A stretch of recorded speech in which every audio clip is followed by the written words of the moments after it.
Alright, so recently I've gotten into a small, up-and-coming card game called Magic: The Gathering. And although I thought maybe about doing some sort of history video on it, that seemed like a lot of history to cover. Like, what would I even talk about? Every single set that's been released, every card ever? I don't know, I think I'd fall asleep just writing it. So I thought I'd do what I do best, and that is, of course, to complain. For those with good personal hygiene who might not be aware, Magic: The Gathering was a game developed in the early 90s by a man named Richard Garfield. Garfield's game was not just any game, but a trading card game, one of the first of its kind. And this game would go on to inspire pretty much any and every other trading card game you can think of. Pokemon, Yu-Gi-Oh!, Bible Battles, all heavily borrowed the design philosophy of Magic. Now, over 30 years after its initial release, the game has expanded to encompass multiple formats, multiple franchises, and multiple types of people that have one thing in common: smelling really, really bad. And with a group like that, who wouldn't want to join in? I remember when I was around 7th grade or so, I had just gotten done with my Yu-Gi-Oh! Phase that lasted for a good 2 years or so and was looking to try something new. I'd played Hearthstone on my iPad for a bit before downloading the Magic: The Gathering app and was a huge fan of the art. Shit looked sick. So for Christmas, my mom ended up buying me a starter pack, and damn, I did not realize how much I was relying on the app to do everything for me. I had no idea what was going on and had no one to play with, to be honest. I was able to convince my mom to try and sit down and play a game with me, but I was just really bad at explaining things because I was like 12, so it didn't go particularly well. And then for over a decade, those cards sat in an old perfume box until I dug them out again recently. Over the past few years, I'd kept getting told by people to check out Magic: The Gathering, and finally with my buddy JP, I tried Commander with my Slimefoot the Stowaway deck, and kind of messed with it for a bit, but I didn't really get too deep into it until a few months ago when our other friends got into it, and then I had even more friends that got into it, and now I have like 10 decks. Sort of, we'll get into that. So I think at this point, it's safe to say that I've been able to form a variety of opinions about the game, some good, some bad, that I'd like to discuss today. Specifically covering the Commander format, it's what I usually play, but I think a lot of what I'll have to say will extend to the game as a whole. Well, if you're somehow unaware, Commander is now one of the most popular Magic formats that Magic has to offer, putting a large emphasis on keeping games casual, usually with a group of 4 players, although having 3 or 5 players is still okay from my experience. Unlike some other Magic formats like Standard, Commander has players build a larger deck of 99 cards with a specific legendary creature card as their commander, which will not only decide which colors the deck will be built around, but lays the groundwork for what theme you'll want to build around as well. In this larger than average deck, you can have no repeated cards outside of basic lands, pushing a less competitive nature as there's much more variability from game to game. One of the greatest aspects of Commander, in my opinion, is the social nature of the format. By having more players involved,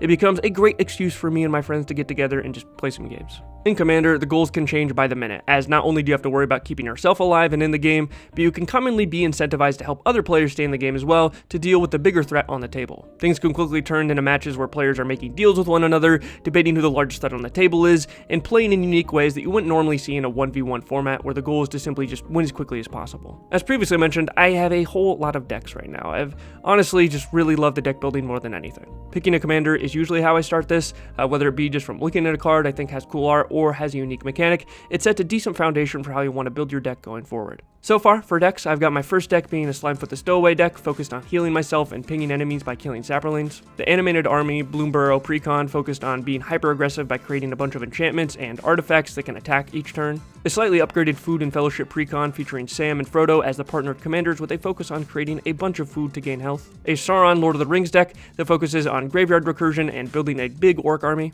A Marvo Deep Operative deck that uses a forgotten mechanic called Clash that can be used to cheat out big sea creatures. A Kibo deck that focuses on just giving bananas to people to make some big ol' monkeys. A Flubs the Fool deck which focuses on a lot of landfall to just draw and instantly play a bunch of cards a turn. A Mendicant Core Guide-like deck which puts a focus on making a bunch of robots and artifacts. And finally, for now at least, a Surt in the Shipwright deck, which has players often vote for a variety of things for super politically focused games. One of my favorites right now, as it really feels like it keeps everyone involved in the game. So, yeah, I got a bit carried away. Only took a few months, but now I've got a shit ton of decks. Already have some others that I'm trying to brew up since I started writing this. I've actually made 3 more decks.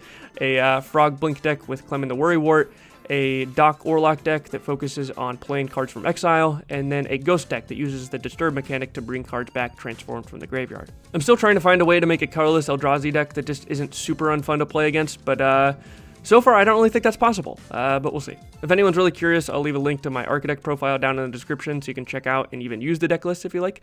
I think what makes it so easy to build a bunch of decks in Commander, I don't know, at least for me, is the Commander itself. Since all it really takes is seeing a singular cool card, and then you're out here shoving as many cards as you can into a deck that fits the theme of the card you found. It serves as a very solid foundation, and with the years of development and iteration of the game, there's a whole lot of options to build around specific mechanics or themes in unique ways. Now that being said, one thing I have noticed is the massive variability in power levels between decks. And to be fair, with this many cards released over the years, they're not going to be able to balance all of these cards and their interactions with each other, especially across multiple formats. It just doesn't seem viable. But sometimes there's just such a large disparity between the power of decks. So much so that I recently learned the decks get split into brackets to show their overall power level, with pretty much all of mine sitting on a solid like 2, because that's what I find to be the most fun to play with. Overall, I understand the need to do this, but some of the decks you'll run into just make you want to just get up and leave. Jesus Christ.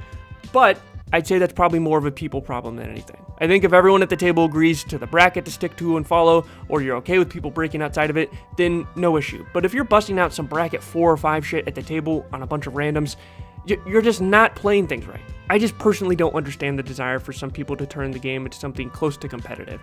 In my opinion, this is just not something that should be played to win. It's more of making memorable moments and having a good time. But if you're into the competitive stuff, you do you, I guess. Now, that doesn't stop me from hating certain card designs and keywords, though, like land destruction, stupid. Tutors, stupid. Eminence, interesting conceptually, but holy fucking shit, this thing is stupid. There's a whole lot of things like this in the game, and I'm sure you'll play and you'll find your own things that you love to hate as well. That being said, you have to admit that these keywords at the very least keep things at least interesting. If everything was super balanced, the game just would be boring. Out of all the cards Magic has released, 2 of my decks in particular feature cards from something Wizards of the Coast, the publishers of Magic, like to call Universes Beyond. Essentially, these are just cards that come in from other franchises outside of Magic and are made into Magic cards. As a big Lord of the Rings fan, 2 of my decks are pretty much entirely filled with Lord of the Rings cards, and I think Universes Beyond has done a lot to bring in players like myself. It's just really cool seeing something you know and love translated into the unique constraints of the Magic format, and a lot of times I feel like they really nail the flavor of having cards do unique things that match the characters they're trying to represent. Like the Sam and Frodo deck focusing on eating a bunch of food to gain life, that's kind of like what hobbits are known for. Makes sense. And a combo with that, I also have Bilbo, the birthday celebrant, in the deck, as there's a weird win condition where if you hit 111 life with him, you win the game, as a nod to him having his 11st birthday at the start of The Lord of the Rings. I mean, I haven't been able to pull this off yet, but just little things like this just show that there's a lot of care that was put into some of these collabs. But as much as I love the Lord of the Rings cards, I think I've got to acknowledge that Universes Beyond is simultaneously super popular and great at bringing in new players, while also hated by the community. When Wizards of the Coast first started doing Universes Beyond, there was a promise made that it would be restricted from certain formats. People were reassured that these are just like one-off releases. This isn't going to become like the new standard set of releases that come for the game. But after seeing how much money that shit rakes in, yeah, they kind of went back on that. And now about half of the new Magic releases will be Universes Beyond going forward. On the one hand, I do think some franchises meld really well into Magic, like Lord of the Rings, D&D, Monty Python, and kind of Assassin's Creed. I think they still at least keep the medieval fantasy elements with some Magic stuff thrown in there as well. But man, we've got like Final Fantasy, which for the record I think fits relatively well, Avatar The Last Airbender, Marvel, Hatsune Miku, Chucky, Stranger Things, Ghostbusters, Fallout, Clue, Tomb Raider, Jurassic Park, Doctor Who, Transformers, Warhammer 40k, Street Fighter, SpongeBob, and fucking Fortnite. And don't get me wrong, I love a lot of these franchises. I even love a lot of the cards that come from these releases and collaborations. But I really understand the frustration that comes from a longtime fan of the game as the theme of the game entirely shifts into what essentially is a Fortnite-ified version of the game itself. But the game now just shoved full as many franchises Wizards of the Coast can get their hands on. On the other hand though, I like that players can get cards they like. Like, who am I to yuck someone's yum? If you enjoy the cards, fuck what I think. But at the same time, when I'm trying to build a new deck, it's annoying to see a card whose abilities I think would really fit with the deck, but I have to decide whether or not I want to ruin the theme of my deck by including, Optimus fucking Prime or a Space Marine Lieutenant in what's supposed to be a deck filled with medieval knights. And I think most people wouldn't care about this if enough of the regular in-universe sets were being released. But not only have Wizards of the Coast slowed down on how many of these sets were being released, but when they are released, sometimes they'll still include Universes Beyond stuff, like the Lost Caverns of Ixalan set, which included Jurassic Park cards. And even if these newer sets don't have Universes Beyond stuff, players have just gotten pissed at a lot lot of these sets just feeling really lazy. Just taking in-universe stuff and then completely changing the theme of the characters, like with the Outlaws of Thunder Junction set, which turned everyone into cowboys. And honestly, I really liked this set, but man, I feel like anyone who wants the old school theme of Magic has just been getting screwed lately. The recent return to Tarkir with Dragonstorm I thought was really great, and seemed to be really well received by the community, so hopefully going forward, we get some more new sets that are focused on in-universe Magic characters and theming. That said,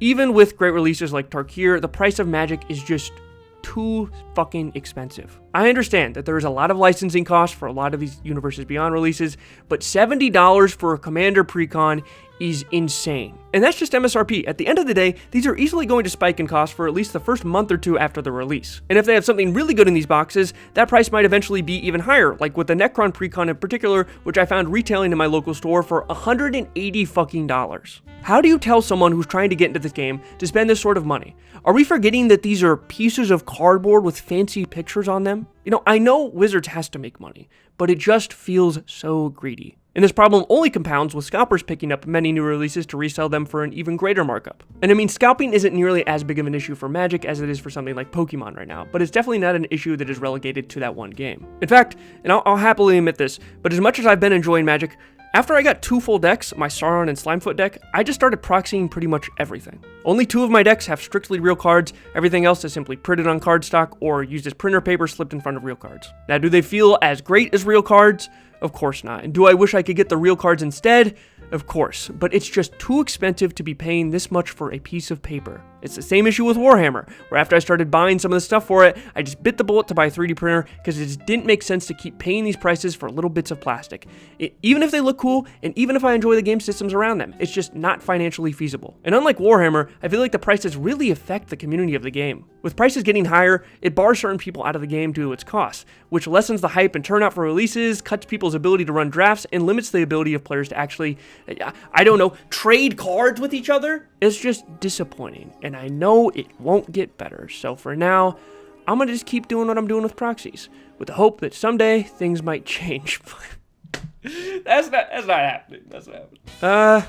Yeah, anyways, that's my overall thoughts on things. What I'm hoping for the most in the future of Magic is some more interesting in-universe sets, cheaper prices, obviously, and if we're gonna do the Universes Beyond stuff, I hope to God Wizards of the Coast cater to my interests, please. I need a FromSoft collab so fucking bad. So yeah, what are your thoughts on Magic? Do you love it, or have you moved along to some other card games? What commanders do you play? What do you hate about Wizards of the Coast? Let me know down below. I do always enjoy reading the comments and things you guys have to say. Thanks, of course, to this month's patrons: Mads, Dave the Unknown, Griff, Einar Anderson, Turmeric, Maddie Grady, Kenny, Daddy Yam, Bup1, Oliver, and our newest member, Consisum. I'm sorry, I hope I didn't mess that up. Thank you all so much. It means a whole lot. Thanks, of course, to everyone else for watching me ramble. Can't believe people actually watch this garbage. You could have been watching like a movie, dude. Like Sinners. Have you seen that? Office Space? Banger? But you're out here watching YouTube videos. Get out of here. Go watch something good, please. Until the next one, take care.